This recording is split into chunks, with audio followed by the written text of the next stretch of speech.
Hello students, today we are going to start a new topic.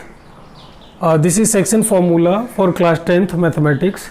Before it we have studied already distance formula and the questions related to that I have made you understand in the previous clip. Now in this clip the same is going on. You have to pay attention on it and get all the things whatever is being taught in it. आपको इसे पूरे से ध्यान से देखना है और हर बात समझ में आएगी, इसकी मैं गारंटी करता हूँ। सबसे पहले ये सेक्शन फार्मूला है क्या, इसको जानेंगे, इससे परिचय मैं कराऊंगा, उसके बाद उसका मैं डेरिवेशन भी सिखाऊंगा। पहले आप देखिए किस तरह के क्वेश्चंस इसमें आते हैं। तो जैसे इसमें एक क्वेश्चन मैं लिखता हूँ, find the coordinate of a point which divides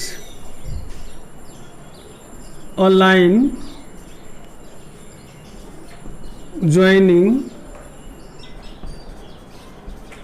other two points।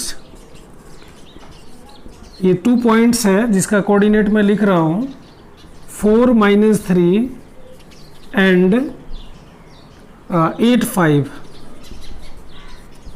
in the ratio of 3:1। ये क्वेश्चन है कि find the coordinate of a point which divides a line joining other 2 points 4 - 3 and 8 5 in the ratio of 3:1। तो इसके coordinate को, मतलब जो point उसको divide कर रहा होगा उसके कोऑर्डिनेट को कैसे निकालेंगे, मैं एक फिगर के माध्यम से समझाता हूँ आपको। जैसे मान लीजिए this is point A and coordinate of this point is 4 - 3 और दूसरा point this is B and coordinate of this point is 8 5 और एक और पॉइंट है, मान लीजिए ये सी है जो यहाँ बीच में है।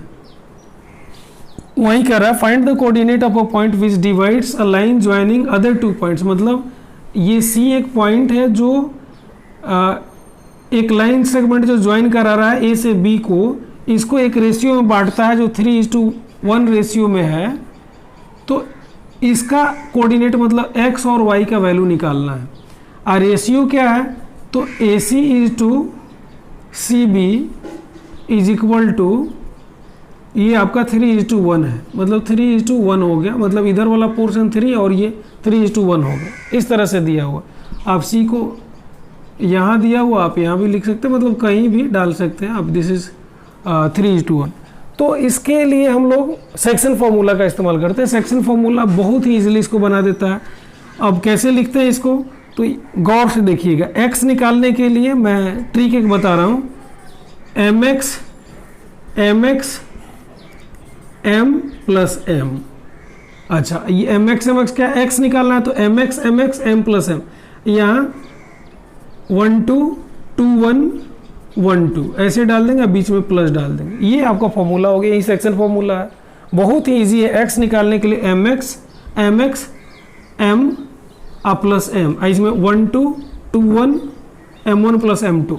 अब देखिए ये इसमें x1 क्या है, x2 क्या है, m1 क्या है, m2 क्या है। तो ये रेशियो m1 और m2 हो गया, मतलब m1 is to m2 is equal to 3:1 हो गया। अच्छा, ये x1 हो गया, y ये a वाला, ये y1 हो गया। अच्छा, ये वाला x2 हो गया, ये y2 हो गया। अब इस वैल्यू को बस यहाँ पोस्ट कर देना है। अब m1 देखिए क्या है, m1 यहाँ 3 है तो 3, x2 क्या है तो x2 यहाँ है इंटू 8 प्लस m2 क्या है तो m2 ये है 1 इंटू x1 क्या है तो x1 यहाँ है, दिस इज 4 तो 4 बाई m1 प्लस m2 तो 3 + 1 तो 3 + 1 हो गया। अब देखिए इसको 8 3 24 अब प्लस 4 बाई 4 तो कितना होगा, 24 and 4 28 by 4, then this will be 7। अच्छा, अब y निकालना है तो फिर वही my by m plus m। बस ये ध्यान में रखना है, x के लिए mx by m plus m और y के लिए my by m plus m। चूंकि इसको ऐसे डायरेक्ट याद करने में बिना ट्रिक के कन्फ्यूजन हो जाता है कि कौन सा लिखें। जैसे मैं ये कहूँ कि x is equal to m1x2 plus m2x1 by m1 plus m2 और y is equal to m1y2 plus m2y1 by m1 plus m2, तो ये वाली बात जो है ना थोड़ा सा कन्फ्यूजिंग है। But if it is being written like this, y निकालना है तो my plus my by m plus m ऐसे कर दीजिए, यहाँ डाल दीजिए ऑर्डर में 1 2 2 1 1 2, बस ये डाल दीजिए। अब देखिए इसको m1 क्या है तो m1 वही 3 है, अब y2 क्या है तो y2 यहाँ है, दिस इज 5 प्लस m2 क्या है तो फिर m2 यहाँ 1 है, और y1 क्या है तो y1 यहाँ पे है, दिस इज -3 तो -3 लिखाएगा बाई m1 प्लस m2 तो ये 3 plus 1 further 8 plus minus -3 by this will B 3 1 4 sorry 5 3 jar ये 15 होगा, this will B 15 5 3 jar 15 minus 3 by 4, तो अब 15 माइनस 3 हो गया 12 बाई 4 देन 3 हो गया। तो आपका क्या आया x y ये निकल करके आया 7 3 आ गया।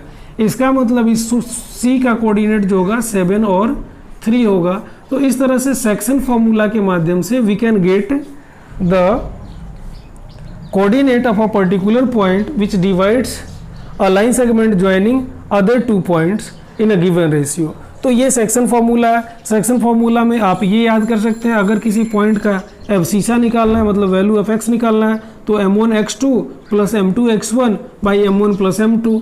अगर आपको y निकालना है मतलब ऑर्डिनेट निकालना है, आपको पता है ना कि किसी भी पॉइंट जो कोऑर्डिनेट होता है, ये कोऑर्डिनेट 2 भागों में बटा होता है। इसमें एक x होता है दूसरा y होता है। x ये एब्सिसा कहलाता है, means this is value of x, और ये ऑर्डिनेट कहलाता है। ऑर्डिनेट x क्या होता है तो this is perpendicular distance from y axis, ये पहले के क्लिप में सब बताया गया है। और ऑर्डिनेट जो है परपेंडिकुलर, ये x जो है perpendicular distance from y axis और y जो है perpendicular distance from x axis. तो ये एब्सिसा और ऑर्डिनेट जब दोनों मिलते हैं तो कोऑर्डिनेट बन जाता है, ये कोऑर्डिनेट बन जाता है। तो एब्सिसा निकालने के लिए ये फॉर्मूला है section formula m1x2 plus m2x1 by m1 plus m2, और second y is equal to m1y2 plus m2y1 by m1 plus m2। तो इस तरह से ये 2 सेक्शंस फॉर्मूला जिसमें हम कोऑर्डिनेट और ऑर्डिनेट और एब्सिसा को निकालते हैं, इट इज़ ओवर हियर। आप कहेंगे तो इसका डेरिवेशन ये फॉर्मूला निकलता कैसे है, तो इसको भी निकाला जा सकता है। मैं आपको डेरिवेशन भी समझा सकता हूँ ऐसे। इफ़ यू नीड आपको उसके लिए कमेंट करना होगा, if you don't need then it's okay, we shall move ahead to another topic that is finding area of a triangle through coordinate geometry. तो ट्रायंगल का एरिया कोऑर्डिनेट ज्योमेट्री के माध्यम से कैसे निकालेंगे ये अगले क्लिप में मैं बताऊंगा। ये आपका सेक्शन फॉर्मूला से कैसे निकालते हैं ये बताया गया, और डेरिवेशन में मैं बताऊंगा। मैंने पहले भी कहा कि आप कमेंट कीजिए जहाँ कहीं भी कोई क्वेश्चन समझ में नहीं आता। एक्सरसाइज 7.2 है इससे रिलेटेड क्लास 10th में। तो अगर कोई क्वेश्चन नहीं समझ में आता है तो निश्चित रूप से आप कमेंट करें, I will make you understand that particular question. Thanks a lot.